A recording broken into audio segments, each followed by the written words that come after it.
He calls 12 disciples to be with him. And then after that, he has an understanding of the Father's call, so there's strategy involved. There's a growing movement. There's 72 and then 120 on the day of Pentecost, so there's capacity building. And when he needs finance, he goes and gets it. And the church today so often reverses that. It says, if we're going to do anything, we need finance. Then we need strategy. Then we need to build team and capacity and resource. Then if we have time to think about it, we're going to think about building community and relationships and discipleship. And then we might invest spiritually in prayer and doing that. And I've been in the church system for so long that that is so often what people say. I say, I'd love to do something, but I've got no people, I've got no money, I've got no building. And I say, just start to pray and find the people God calls to you, and then start there, because that's all that Jesus did.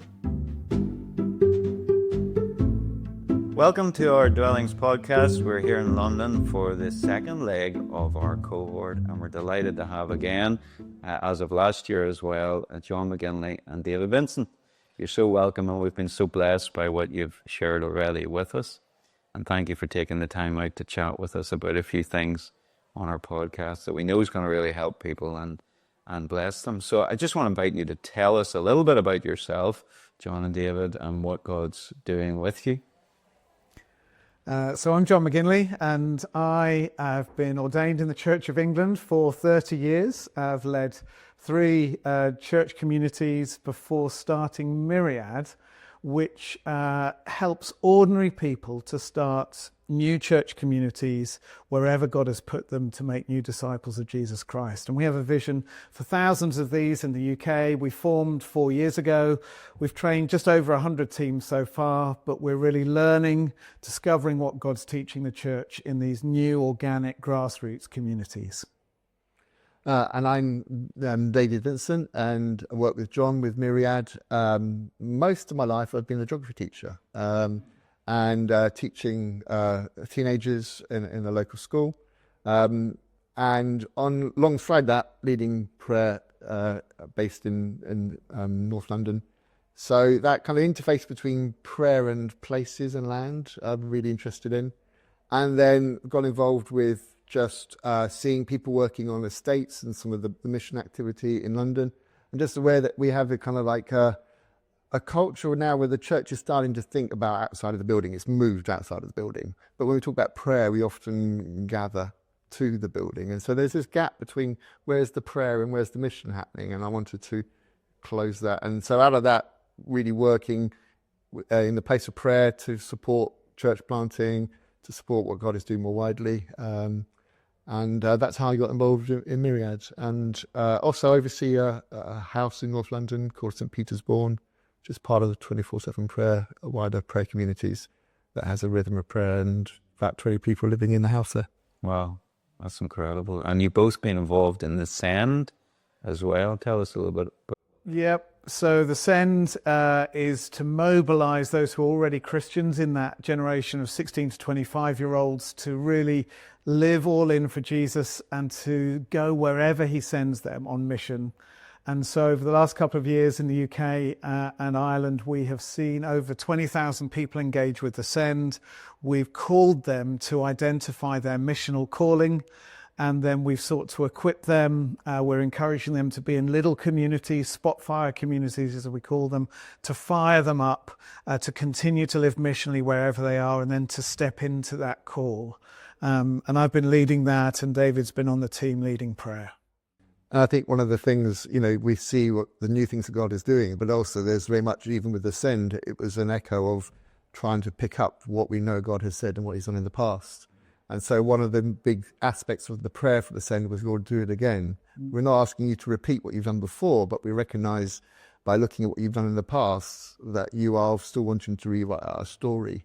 And so even as the Send and with Myriad emerges as new things God is doing, there's a sense of where do we find that in the promises that God is waiting to see fully fulfilled, but also learning from the places of history as well. Awesome. Dwellings, our vision statement is to help people cultivate communities around the presence of Jesus. And I know that's what you're doing in Myriad in particular. Can you, in everything that you're involved in, can you tell us what you see God doing in the UK, particularly in the smaller communities, house churches, etc.? I think what I'm noticing is that there is a shift in the understanding for the need for this. I think post-COVID, people realised that the pattern of church had not actually formed them into disciples who could live out their faith just in relationship with one another. They were still very dependent on the programme of the church, which delivered their faith, as it were, for them. And then they realised the bankruptcy of some of that, and so they began to look for, how do I live this out in my life?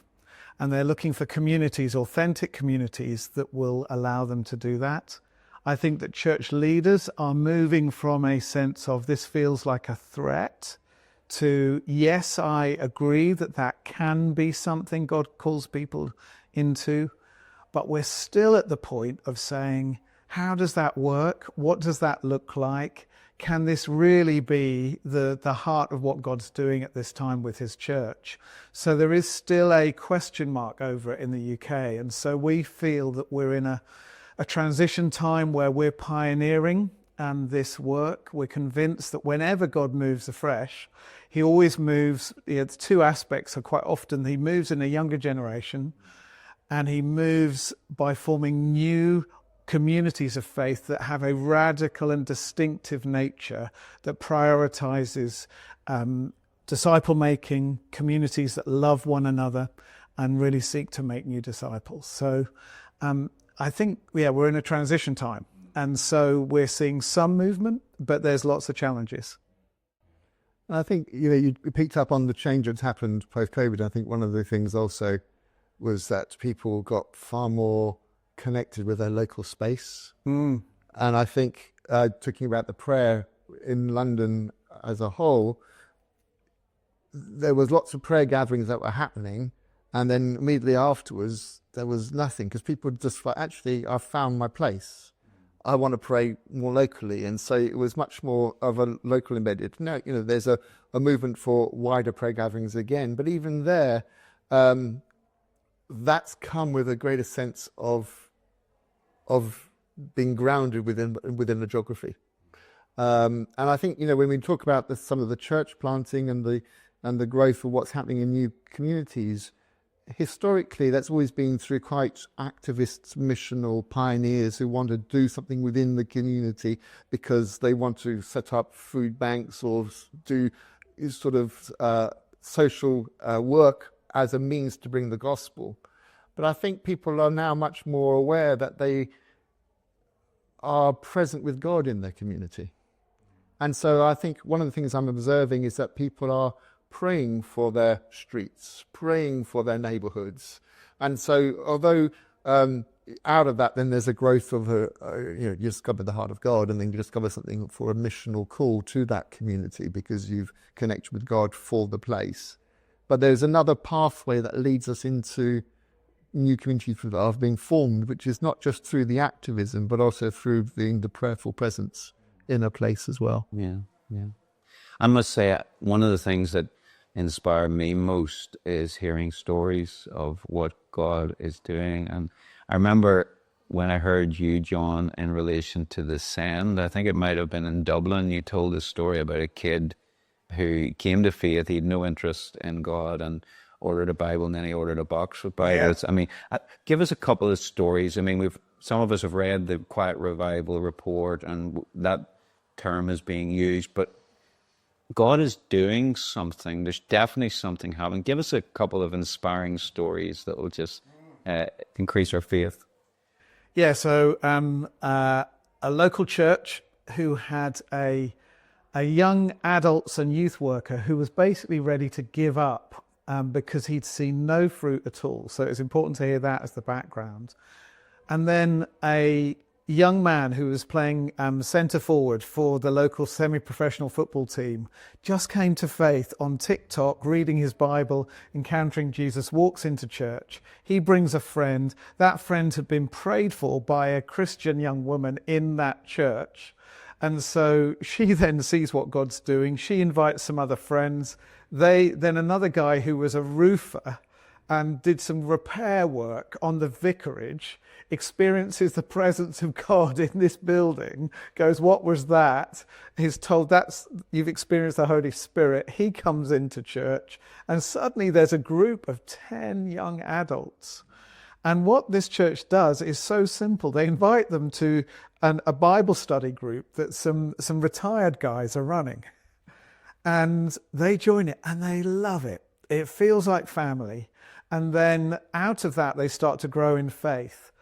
But what these older guys don't know how to do is to say, now go on mission. But these younger guys just intuitively go, we want to see others come to know Jesus, because they're so transformed and are so excited about this. So they form their own community in addition to that. They start to read the Bible together, and they invite their friends to come, and they do the lesson that the old guys have taught them the week before. And then they have another time of prayer together. And suddenly the church leaders have discovered they formed a community of about 15 young adults who are seeing people come to faith, who are pursuing Jesus. And they're realizing, actually, this is what church looks like. And they're sharing lives, they're encouraging one another, they're posting their testimonies online. And it has the marks of what God's doing. I don't like the term quiet revival. I think these are the first fruits of the revival that are coming, but they are definitely distinctly different. That church could never have dreamt of this. And they are signs of the Spirit supernaturally encountering people before they've even been witnessed to. They're people who come in and become passionate about Jesus immediately. They want to engage spiritually, and then they want to actually see others come to know Jesus, and they're on mission right at the beginning. And so these are some of the marks of what we're seeing God do in this younger generation. They need the older generation. And so this is the really important message that we're communicating, which is it's both and. But we need to release them, not try to subsume them into our pattern of church. So that's something what we're seeing. I don't know if you want to tell a story or if you want me to tell another one. I said something about prayer walking, some of that. So I think, again, if people are, how do I really engage with my place with God? And one of the easy ways for people to do that is just to prayer walk. And so last year we launched a bit of a digital app so people can literally just walk their patch. So whatever field is their street or wherever they're walking. And as they do that, they mark that as an area that they've walked, and other people do that as well. And then so the church together can really pray for a space. Yeah. And over London, we saw over 3,000 kilometres of prayer walking that happened just in over a month. Just as people are engaging with their places and really wanting to bring God's presence into their everyday lives. There's still challenge and struggle in that, but actually the places of prayerful encounter for non-Christians is also something else that's happening. So one of our communities is just regularly inviting the local stage just to pass prayers, and they have this tree where they can go, and they just have this place. And on this tree, they can just leave a little prayer note. And then the people leading that church go and pick it up and they can pray for. And out of that, there's this sense of there's a place of pilgrimage that was made in their local estate, just as a place where people can go and pray. And then as of that, people then open to God. So when they then do a Christmas service, they've got 170 people who turn up at the local community centre because people are thinking about God, they're engaging with God, and they're being invited into that space in their everyday lives. Yeah. And presence is the center of all of this. That's why prayer preempts everything that you're doing. Yeah. You threw out a statistic earlier about the people that are coming to Jesus. What percent had a supernatural experience or encounter with God? What was that? Yeah, so there's a study that was done by Fusion, which is a student movement, and they estimate that 25% of people who are coming to faith in that Gen Z age profile come just through a supernatural encounter with God. So they've had a dream, they've been prayed for by somebody, they've had a sense of God just drawing them to himself.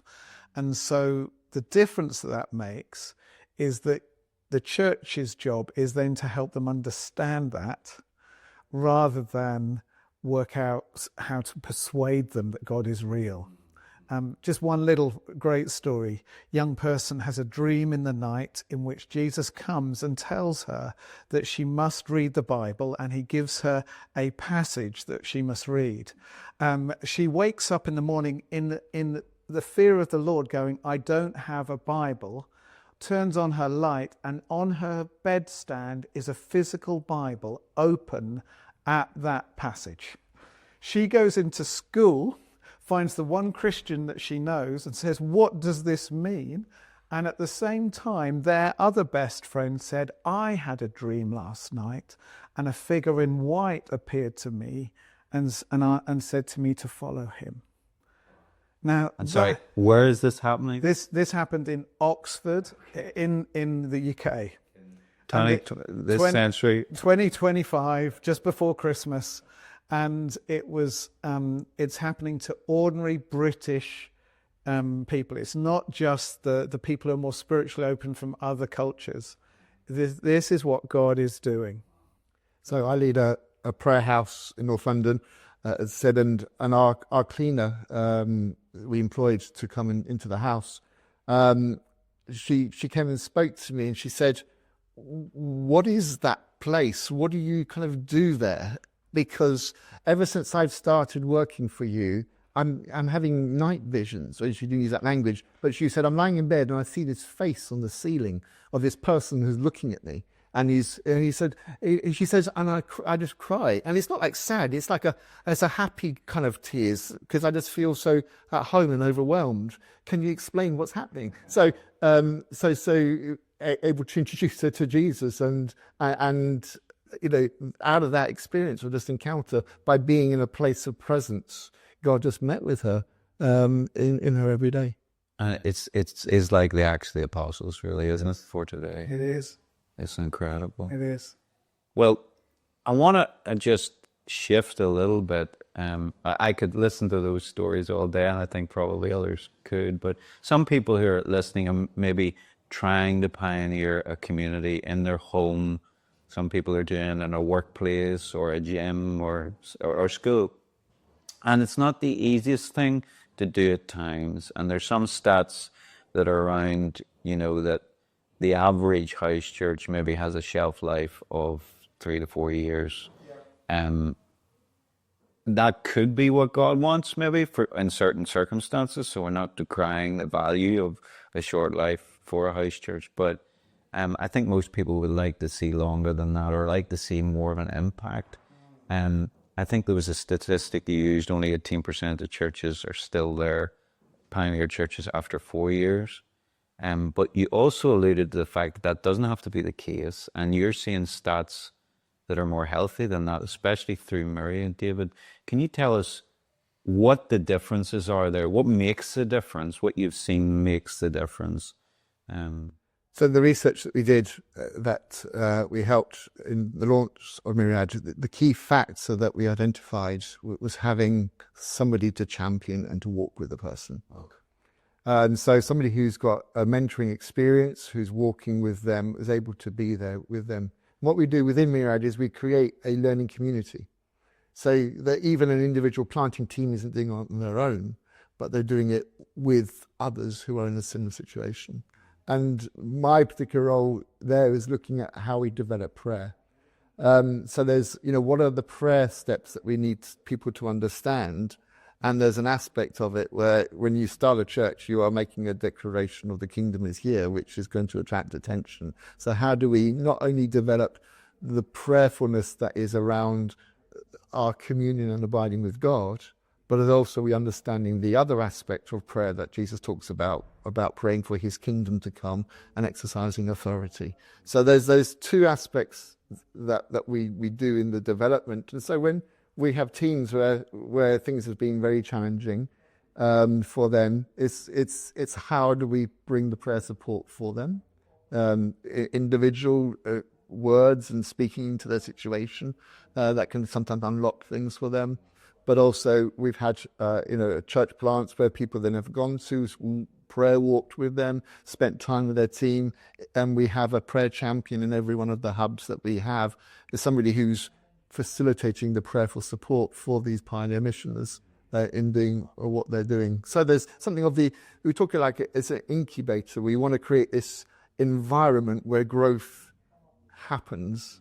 And so how do we create that environment, not just for mission and discipleship, but also for something of the sustaining presence of God?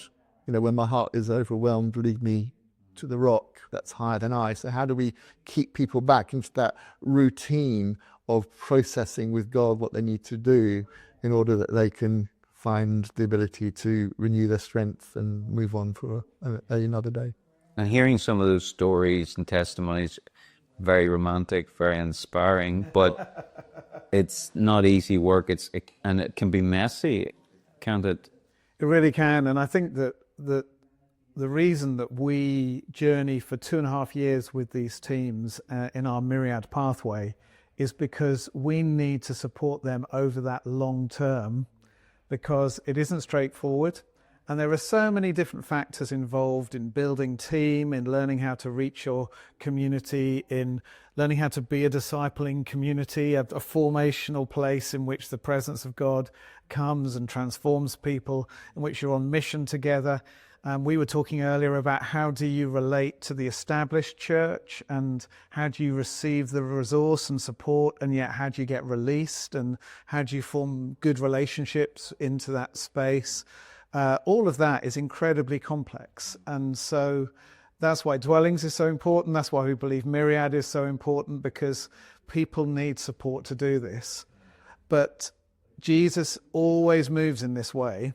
And so in this transitional space, when we don't think we've created the perfect product yet, but we are committed to helping people who he's calling to pioneer, to go first in this journey of re-understanding church as just a community of followers of Jesus at their heart, just as you define Dwellings, and creating that presence and then having that missional purpose.